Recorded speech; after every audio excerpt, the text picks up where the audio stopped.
New York Times just noticed, where the New York Times will report or cover something that anybody with half a brain has known for fucking years and years.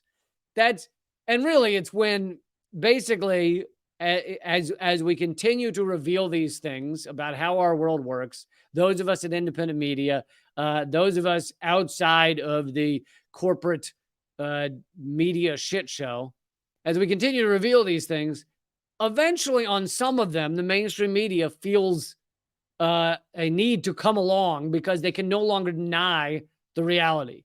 And this doesn't mean the New York Times is always going to say what I'm about to cover, but at least they're floating it here and there. All right, New York Times article today.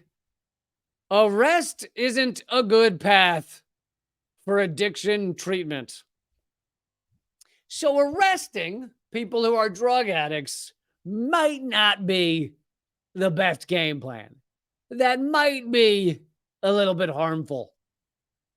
And, you know, most of you watching this, hopefully all of you watching this, are like, yeah, of course our drug war is insane. And arresting someone because they chose to do something to their own body is fucking nuts. It is true psychopathic behavior.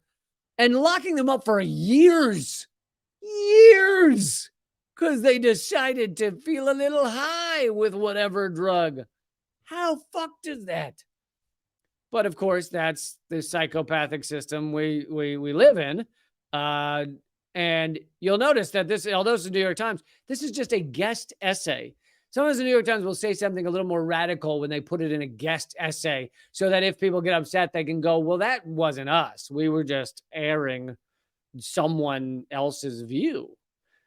That's like what they did after what was his name? Tom. They printed a guest essay by Tom Cotton, is he senator? The congressman who said that the military should be used, the U.S. military should be used on domestic protesters more often.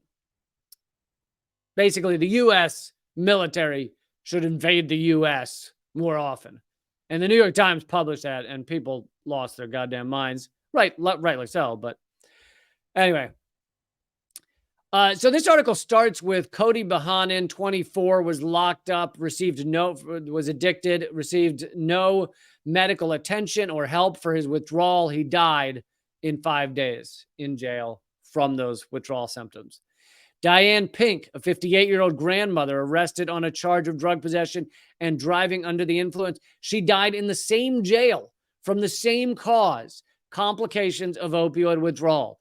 Now, I bring that to you because I want you, to realize that people can die from our system, from our shit system of arresting people for addiction. But beyond that, I find this kind of hilarious where the New York Times is like, well, the only way we can really say that locking people up for drugs is a bad idea is if we show that they're dying from it. And it's like, no, dude, it's lunacy, even if these people weren't even troubled, even if they weren't having withdrawal symptoms at all, even if you found them with a joint in their pocket, you locked them up, they're totally fine. Still fucking crazy to lock people up for years for drugs, for things to harm their own body, and sometimes not even to harm, sometimes to help. I self-medicate almost every day with a drug. It's called alcohol. Most days I do that. And yet I'm not arrested because that would be fucking nutty. But these people are arrested because it's a different kind of self-medication. But the New York Times thinks the only way you can really show that this is wrong is if people are dying from it. No, you can show it's wrong because it's just morally wrong. Like, they don't have to die for this to be awful. So anyway, the article goes into how bad it is to, because it's a guest essay, how bad it is to arrest people who are suffering from addiction. Fucking, of course.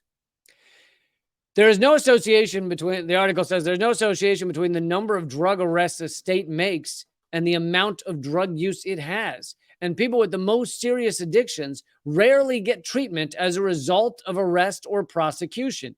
National data shows that only around 13 to 16% of people treated for opioid addiction were referred for treatment by the justice system.